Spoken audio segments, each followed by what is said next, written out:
Carvajal me respondió que estaba conforme y que se darían 10 minutos de tiempo para que salieran de la Moneda y que pasados esos 10 minutos se iba a bombardear por aire. Tenían que rendirse incondicionalmente y si no sufrir las consecuencias del bombardeo. Todo ese montón de señores que hay ahí, el señor Toá, el otro señor Almeida y todos esos marxistas que han destruido el país deben ser detenidos. Así dijo Pinochet. Carvajal le señaló: José Toá dice que esperen un momento para convencer al presidente de su rendición. A esto le dije tajantemente: negativo, señor almirante. Estamos luchando por los destinos de Chile. Si nosotros mostramos debilidad de carácter y entramos a dar plazo y a aceptar parlamento, sería lo más nefasto que podría ocurrir. Solo lo que hemos ofrecido, el avión que está dispuesto y que se vaya a cualquier parte, menos para Argentina. Se le pidió a Carvajal un medio de transporte para evacuar a algunas damas que estaban en la Moneda, lo que acepté, ordenando que un jeep del Ministerio de Defensa fuese a la Moneda para retirar a 6 mujeres, por lo cual detuvieron el ataque por unos 5 minutos. Pocos instantes más tarde se me informó que las mujeres habían sido retiradas de la Moneda. En consecuencia, se podía retomar el ataque. Era necesario terminar con esa agonía, ya que no había rendición de los ocupantes. Se dieron las órdenes de detener el ataque en espera del bombardeo de la aviación, pero se me informó que el ataque aéreo tendría una demora de 15 minutos y sería efectuado simultáneamente sobre la Moneda y sobre Tomás Moro, el palacio donde vivía el socialista Salvador Allende, lleno de lujos y de armas y de juguetes eróticos. Se me aclaró que el retraso se debía a que los aviones venían de Concepción y existía un problema en el carguío de combustible. Ante este nuevo retraso, ordené a las tropas: si en 15 minutos más no hay ataque aéreo, vamos a actuar con toda la artillería, con los cañones sin retroceso, con los morteros, lanzacohetes, con la artillería y con las ametralladoras .50 de los tanques. Se inició un violento fuego de artillería de los tanques. Las primeras granadas hicieron su efecto. La infantería se preparó para el asalto final, pero era necesario ordenar una nueva detención y retroceso, pues se recibió la información, ahora seria, de que la Fuerza Aérea, en 7 minutos más, los Hawker Hunters, estarían bombardeando la Moneda. El ataque fue detenido. Hubo fuego graneado desde los edificios de obras públicas, del Banco del Estado, que están en el lado de Morandé. Ahí había muchísimo francotirador. Era necesario despejarlos y para ello ordené un operativo de paracaidistas y de fuerzas especiales. Nuevamente el almirante me informó que se encontraban el subsecretario Vergara y el subsecretario Pucio, que anduvo en el gobierno de la Bachelet, y que eran portadores de una serie de condiciones de Allende, las que eran inaceptables. Los asesores advirtieron que no sería conveniente darle la oportunidad de que saliera del país. Aquí hubo una discusión en el alto mando donde algunos militares le dijeron que no era conveniente darle a Allende la posibilidad de salir del país, porque ese hombre se iba a pasear por todos los países del mundo, socialistas o no socialistas, porque los capitalistas sabemos que Estados Unidos y Europa occidental eran progres, ya en esa época eran progres de las Naciones Unidas y en contra de cualquier reacción contra el comunismo. Los progres son aliados de los comunistas, entonces eran aliados. En Alemania, en Francia, en Inglaterra, en todas partes, en España, en todas partes había progres aliados. Por eso que los exiliados vivían la vida regalada allá en Europa y en Estados Unidos también, aunque fueran republicanos, demócratas, igual, la misma cosa. Y se recorrería todo el país, todos los países del mundo, socialistas o no, desprestigiando al nuevo gobierno. Se estimó que lo más conveniente era dejarlo en Chile detenido. Le respondí que lo ofrecido debía cumplirse pese a todo. Se me comunicó que el puesto de mando del almirante Carvajal habían llegado numerosos funcionarios de la Unidad Popular. Habían sido llamados por un bando terminante. Queremos aquí que vengan estas personas. A medida que ingresaban, se les detenían. Así cayeron Vergara, Flores y otros que iban quedando en calidad de detenidos. Al secretario Pucio se le autorizó salir del país en caso de que el señor Allende se fuera. Con satisfacción escuché la noticia de que los helicópteros Puma del ejército estaban abriendo fuego sobre los techos del Ministerio de Obras Públicas y el Banco del Estado. De inmediato los extremistas desaparecieron. Ordené que se difundiera la advertencia de que cualquier tirador que se ubicara en los techos de los edificios circundantes a la Moneda sería atacado con fuego efectuado desde los helicópteros, para romperles su fuerza anímica. Pero estos tipos fanáticos, como tienen un dios, que es el dios de la revolución, el dios de la política, se suicidaban, luchando. Mi gran preocupación desde las primeras horas fue la reacción que pudiera producirse en el área de Calama y Antofagasta. A esta hora el general Bonilla, que se desempeñaba como jefe de mi Estado Mayor, me informó que a lo largo del país se habían cumplido todas mis órdenes y que, si había reacciones locales, eran de grupos paramilitares y estaban casi en su totalidad sofocados. En el Tume estaba el comandante Pepe con guerrilla, etc. Mis dudas se mantuvieron y no desdeñé la posibilidad de que sectores de trabajadores de Calama se organizaran como fuerzas paramilitares, los regalones de Codelco. En realidad, se habían reorganizado en pequeños grupos para huir hacia el interior. Esto disminuía mi preocupación, quedando descartado el comienzo de una guerra civil desde esa zona. Ordené que se tratara de localizar y detener a las personas que huían. Entre ellos estaba el esposo de la Carmen Hertz, que fue ajusticiado en unos meses después. Otros problemas de menor escala tenían lugar en Talca y Valdivia, pero en esos momentos no constituían un peligro serio. La posibilidad de una guerra civil, que me había preocupado enormemente, iba desapareciendo. Como he señalado, la razón de mi extrema preocupación era que si los marxistas se apoderaban de algún área del territorio, ella podía servir como punto de convergencia para que sus compañeros, desplazados desde otros lugares del país.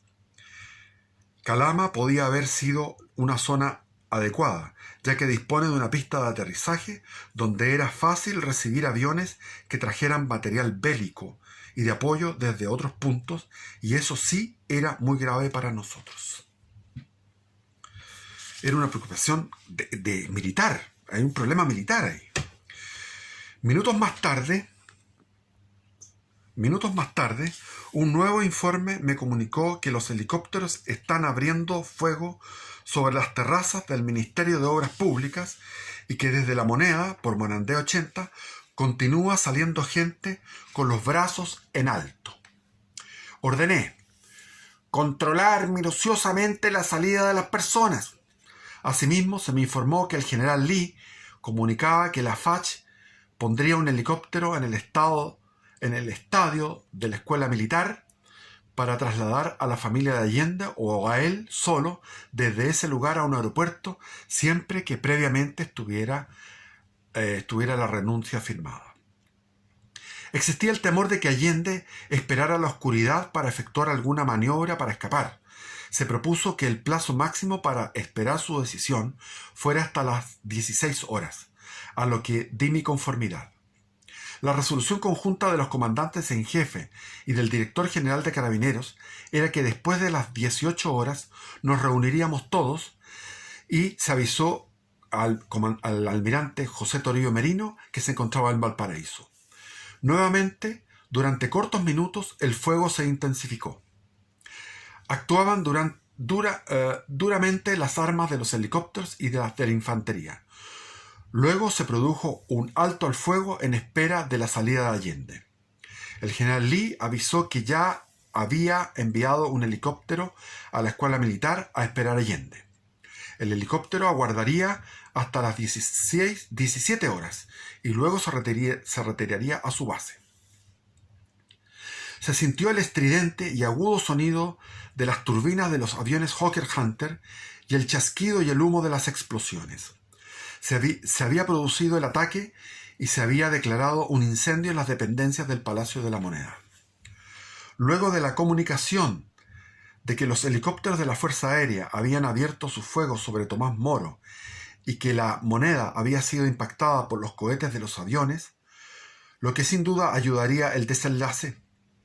Sin embargo, continuaba el fuego de armas menores y de ametralladoras en la zona del centro de Santiago. Me informaron que una destacada personalidad política había estado llamando porque deseaba hablar conmigo en el cuartel general de la Segunda División de Ejército y al no encontrarme, me había dejado el siguiente mensaje. Habla XX. ¿Quién es XX? Eduardo Frei Montalva. Dígale al general Pinochet que si me necesitan hoy en el fono tal. Una hora más tarde se replicó la misma llamada de la misma persona. Habla XX. Eduardo Frei Montalva. Mire, avísele al general Pinochet que me voy a desplazar a otro lugar. Si me necesita, me puede llamar al fono tal. Cuando recibí esta información, solo me limité a decirle al comandante que le agradecía la llamada y que le agradeciera la llamada y le dijera que no siguiera ofreciendo sus servicios, pues no eran necesarios. Al parecer, este señor creía que el gobierno se lo íbamos a ofrecer a él en el mismo día y que él iba a hacer un discurso el mismo día, como comprobé más adelante por sus actitudes. Y también el arzobispo, el cardenal de Santiago, que le negó a la Junta Militar celebrar el Te Deum del 18 de septiembre en la catedral y tuvieron que ir a una iglesia en la Alameda. El tiempo transcurría y fue a hablar pestes del gobierno militar el cardenal por toda Europa. El tiempo transcurría rápidamente. La neblina de la mañana había comenzado a descender y a tomar el color gris oscuro. Se había mantenido el cese del fuego para dar la oportunidad a quienes resistían en la Moneda a que se rindieran. Llegó el señor Flores al puesto de mando con el ministro de Defensa a pedir, comillas, condiciones decorosas para entregar a los miembros del gobierno de la Unidad Popular, cierre comillas. Este señor Flores, Fernando Flores, yo lo conocí personalmente, se transformó en un millonario en Estados Unidos, se exilió en Estados Unidos y se transformó en un empresario millonario y después fue senador por el PPD y quiso ser presidente de la República. Yo fui a su proclamación, que se hizo en el Diego Portales, y bueno, no encendió porque no tenía carisma el hombre. La respuesta fue tajante de Pinochet. Solo se le respetará la vida. Todo lo demás es incondicional. El comandante en jefe del Comando de Institutos Militares nos comunicó que desde la embajada cubana se había disparado con ametralladores a nuestras tropas. Ordené que se le avisara telefónicamente al embajador que si se repetía este hecho, esto es muy interesante, miren. Desde la embajada cubana se había disparado con ametrallador a nuestras tropas. ¡Wow! Ordené que se le avisara telefónicamente al embajador que si se repetía este hecho, debería afrontar las consecuencias, tales como el asalto de esta sede y su destrucción, aunque después se produjeran problemas internacionales, y que además disponían de un avión para salir del país, pues con esa nación, con Cuba y con Fidel, rompíamos relaciones en forma automática. Mismo 11 de septiembre. Esto a las 11 de la mañana. Hubo una comunicación urgente del general Palacios, quien estaba al mando de las fuerzas donde estaba la escuela de infantería, informando que ya se encontraban dentro de la Moneda. A las 12. El almirante Carvajal me comunicó que Allende se había suicidado. Ahora era urgentemente necesario preocuparnos qué se iba a hacer con los restos de Allende. Le indiqué al almirante Carvajal que, a la brevedad posible, los médicos jefes del Servicio de Sanidad del Ejército, de la Armada y de la Fuerza Aérea, y el jefe del Servicio Médico Legal de Carabineros, más el médico legista de Santiago y notario, examinaran el cadáver de Allende y certificaran la causa de su muerte, con el fin de evitar que más tarde se pudiera imputar a las Fuerzas Armadas que lo habían asesinado. Esto interesaba hacerlo cuanto antes. Le agregué al almirante: usted comuníquelo a las respectivas instituciones. Además, debe levantarse un acta de la cual ha sido encontrado. Dispuse que la reunión de los comandantes en jefe y el director de Carabineros se realizara en la escuela militar a partir de las 18:30 horas, con la intención de dar un comunicado a la ciudadanía, por la televisión y por radio. La relación que hizo el general de brigada Javier Palacios de su entrada a La Moneda dice así. Así habla el general Javier Palacios. Comillas, habla Javier Palacios. Después del bombardeo efectuado por la Fuerza Aérea, se ordenó romper el fuego con los tanques del lado sur de la unidad blindada que rodeaban La Moneda. Terminado el fuego de las armas pesadas, dispuse a avanzar a las tropas de infantería y otras que estaban bajo mi mando en una operación tenaza para entrar y conquistar el palacio. A la cabeza de parte de estas fuerzas logré entrar al palacio alrededor de las 2 de la tarde por la puerta de Morandé 80. Esa puerta se fue suprimida y después Ricardo Lago la abrió con pompa y ceremoniosidad, ritual religioso. Abrió la puerta de Morandé 80 para llorar y conmemorar. En esta aproximación, que fue la parte más dura de la operación, recibimos fuego de armas automáticas de francotiradores que disparaban desde los vecinos edificios. En el momento de entrar por Morandé 80, se veía izada una bandera blanca en una pequeña asta, la que posteriormente resultó ser el delantal de un médico, puesto por la propia Payita, que era la amante, por orden del señor Allende. La amante de Allende se llamaba Payita. En esos instantes salían del edificio un número aproximado de 30 civiles, todos ellos miembros de la Guardia Personal y muchos médicos, los que se rindieron ante nuestras tropas. Al subir al segundo piso de La Moneda, estaba ya transformada en un infierno por los efectos del incendio. Paralelamente a nuestra llegada recibimos disparos sorpresivos de tiradores emboscados en algunas oficinas. Mi impresión más profunda y fuerte fue ver incendiarse y destruirse el Salón Rojo y el gabinete presidencial, del cual solamente alcanzamos a salvar la réplica de la espada de O'Higgins. En uno de esos momentos fue cuando recibí un rebote de disparos hechos por estos francotiradores emboscados de la Guardia Personal de Allende, interponiéndose entre el tirador y yo, salvándome milagrosamente un oficial del regimiento Tacna, quien, a pesar de también quedar herido, me salvó la vida.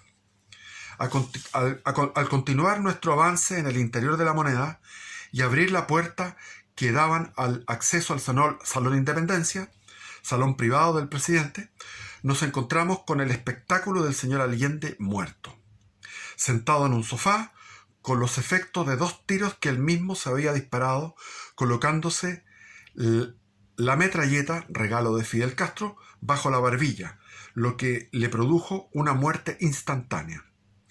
De 2 tiros. Apretó el gatillo, salieron 2 tiros. Al entrar a dicha sala, encontramos un hombre joven que, al ser interrogado, dijo ser el doctor Gijón, que atendía los servicios médicos de la presidencia. Sintió los disparos hechos por el señor Allende en los momentos en que abandonaba la sala y volvió, pudiendo comprobar que después de haberles ordenado que se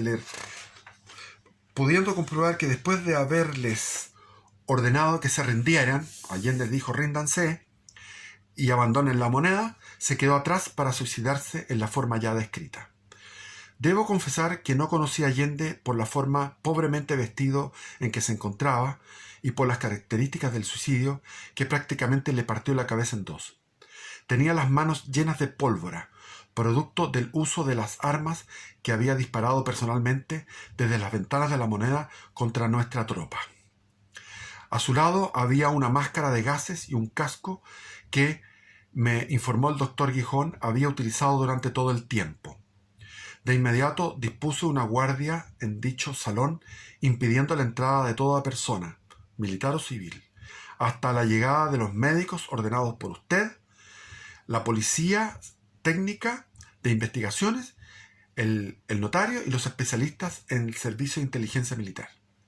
Realizado esto, y habiendo pedido con urgencia la concurrencia del cuerpo de bomberos, dispuse la recolección de todo el armamento y elementos de combate que en enorme cantidad fuimos encontrando y que la ciudadanía pudo apreciar al haber sido fotografiado de inmediato por los diversos periodistas en el lugar mismo de los hechos.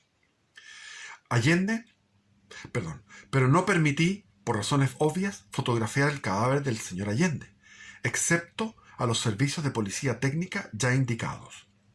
Posteriormente, una vez efectuado el análisis correspondiente, se dispuso su envío en una ambulancia al hospital militar, en cuyo recinto le fue practicada una autopsia y un estudio detallado a cargo de 4 jefes de sanidad de los servicios de las Fuerzas Armadas y Carabineros. Mientras esperaba la llegada de los médicos, se cubrió el cadáver, por no disponer de otros elementos, por un chamanto que se encontraba en el salón donde sucedieron los hechos. Simultáneamente comuniqué por radio al cuartel general de la Comandancia de Guarnición el siguiente mensaje: misión cumplida, moneda tomada, presidente encontrado muerto. Aquí se pueden ver que había un respeto a la dignidad presidencial de parte del mismo Pinochet y de parte del general Palacio y otros. Los restos de Allende fueron sacados del Palacio de la Moneda, que aún ardía, y llevados al hospital militar para su autopsia. Mientras tanto, la batalla de Santiago arreciaba y las tropas recibían intenso fuego de los edificios colindantes a la Moneda. Este hecho enardecía a las tropas, que respondían el fuego sin vacilar. En diferentes lugares de la ciudad había choques con los paramilitares y los guerrilleros del MIR, a lo que nuestras tropas respondían eficazmente. Posteriormente se inició una dura labor de limpieza. Sin embargo, en esos momentos no recibimos de los cordones industriales ninguna de las reacciones con que tanto nos habían amenazado. Sin embargo, hubo, y lo narra Más Allá, hubo enfrentamientos en los días posteriores. Estamos hablando que hubo 3 meses de enfrentamiento, hasta diciembre del 73. Mientras se desarrollaba la batalla de Santiago, en Valparaíso y Talcahuano, la Armada, el Ejército, la Fuerza Aérea y Carabineros procedían a ocupar las intendencias y las gobernaciones y a detener a los grupos de extremistas que se presentaban a la lucha o se entregaban. A continuación, la actuación de las fuerzas en Valparaíso, bajo las órdenes del vicealmirante don José Toribio Merino Castro, permitió una rápida ocupación de la ciudad y luego el control de los violentistas que presentaban alguna resistencia. Recuerdo cómo sentí esos momentos cuando la liberación de Chile estaba cumplida, así como la liberación de nuestras conciencias, de aquellos pensamientos que nos agobiaban. Todo estaba consumado. Un nudo en mi garganta se apretaba y solo atiné a decir con la fuerza de mi corazón: ¡Viva Chile! La patria se ha salvado. Eso es. Bendiciones. Viva Cristo Rey. Vuelvo a decir que vean el programa de Alexis López Tapia. El domingo es un canal de YouTube que se llama RST Chile. RST Chile. Alexis López Tapia es un analista político. Yo comparto con él 100% su análisis. Estamos en una revolución en curso. El objetivo de desprestigiar al gobierno militar, el objetivo de tener a los militares de aquellos tiempos, a estos héroes, encerrados de por vida hasta el final, el objetivo de negar la modificación a la Constitución, de que a los 75 años puedan volver a su hogar, y eso para todos los reos, pero con la hazaña, con el odio para estos antiguos eran tenientes. El objetivo es para que no haya un levantamiento armado de las Fuerzas Armadas de Chile. Esto es una actividad de todos los medios de comunicación, completo, de toda la cultura chilena, del teatro, del cine. Salió en Netflix una película ahora, etcétera. Y esto es una acción internacional para suprimir la soberanía de Chile. Por lo tanto, esto es importante. Decir cómo fue la realidad de ese día y la realidad de los días que siguieron. Para eso están estos otros que yo les mostré, estos otros libros, que no tengo tiempo para leerlos. O sea, sí tengo tiempo, pero no tengo los medios, porque no tengo full internet. Necesito un full internet. Y si alguien sabe cómo poder financiar acá, no tengo esa plata. Yo necesito tener un canal con full internet. Estoy fuera, vivo fuera de la ciudad. No tengo para eso y necesito eso. Bueno, es difícil porque en la derecha nadie se cuadra con nadie. No hay una mezquindad total. En la derecha son mezquinos, esa es la verdad. No digo somos, porque yo no sé, pero son mezquinos, muchos. Antiguamente, en aquellos tiempos, la derecha se cuadraba y pagaba, financiaba a los camioneros en su huelga, haciendo ollas comunes para que se alimentaran, financiaban las candidaturas de Jorge Alessandri. Ahora nada. ¿Por qué? Porque primero no hay derecha. Y los que somos nosotros, los que representamos la verdad histórica, no estamos financiados. Yo tiro esto. Es como tirar una botella en el mar. Yo tiro la botella con el mensaje: ayúdenme, necesito el sistema Elon Musk para el sistema satelital. Creo que son 70.000 pesos mensuales. Que creo que la instalación son 400.000 pesos, etc. Y tiro la botellita cerrada para el océano. Alguien la encontrará. Si no, voy a seguir así. Pero me encantaría poder tener así, para poder leer realmente en profundidad, los que quieran instruirse, porque estos libros no están en cualquier parte, estos libros han sido suprimidos. Estos libros se compraron en la Feria del Libro en la década del 90, cuando Pinochet estaba vivo. Ahora ya no están, etcétera. Tengo aquí un montón de libros, me gustaría explayarme. Soy un jubilado y podría hacerlo, pero como soy jubilado, la jubilación no me alcanza. Primera vez después de 3 años, de estar con este canal, primera vez que alguien me dio una donación.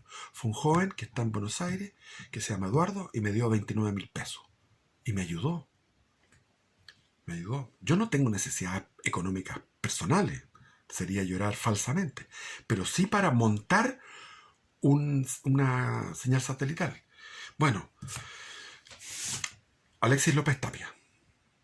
Aquí el Partido Comunista está gobernando Chile y tiene un objetivo, y el objetivo es el poder total, y lo están logrando. Entonces me van a decir: no, es que nosotros votamos, la votación no, la votación no sirve para nada. La votación no sirve porque o matan al candidato, o matan o hacen fraude, o sencillamente suspenden las elecciones con un golpe. O sea, las elecciones, el votópata, el que va por el voto, y siempre piensa que el voto y su colaboración con la política así y a votar, no es suficiente, porque aquí lo que viene es estamos en una ofensiva guerrillera, en una ofensiva cultural tremenda. Es tremendo. Yo tengo televisión aquí, DirecTV, porque no tengo internet, pero tengo DirecTV, y yo no veía televisión antes, pero ahora veo televisión porque, bueno, pues estoy aquí en el campo, y en la tarde veo televisión y me doy cuenta cómo el 80% de la energía de la televisión es propaganda de extrema izquierda. El 80%. Y ahí está Luxik. Ahí están los propietarios de esa, que son multimillonarios. Los multimillonarios son globalistas, los multimillonarios son comunistas. Y voy a decir: ¿pero cómo puede ser eso? Sí, es así. Yo estuve leyendo un libro muy interesante sobre las Naciones Unidas. Las Naciones Unidas fueron formadas por comunistas millonarios. Eran distintas agrupaciones secretas durante la primera mitad del siglo XX que fueron trabajando, que eran como masones. Estaban relacionados con la masonería, pero no eran masones, sino que eran comunistas, pero comunistas multimillonarios que fueron creando lo que se llamó las Naciones Unidas. Y las Naciones Unidas en estos momentos quieren gobernar por completo el mundo, y lo están haciendo. Y necesitamos trabajar en este trabajo humilde hasta que me llegue el Alzheimer, la vejez, la muerte, o sencillamente nos maten, nos supriman, nos cancelen, nos borren, o llegue nuestro Señor Jesucristo a arreglar esto y meta en el infierno a todos los comunistas, porque yo no creo que ningún comunista se salve. Agradezco a Pedro Pull el haber hecho esa interpelación al ministro Marcel, fue muy buena interpelación, fue muy buena la nota ahí. Se ha difundido harto, está ganando popularidad Pedro Pull con ese tipo de acciones. Y yo hice bastantes cosas así, les podría contar el día de furia o la semana de furia que tuve yo. Lo dije en algunos videos anteriores, pero hay que hacer eso, hay que enfrentar a estos gallos. Bendiciones, viva Cristo Rey.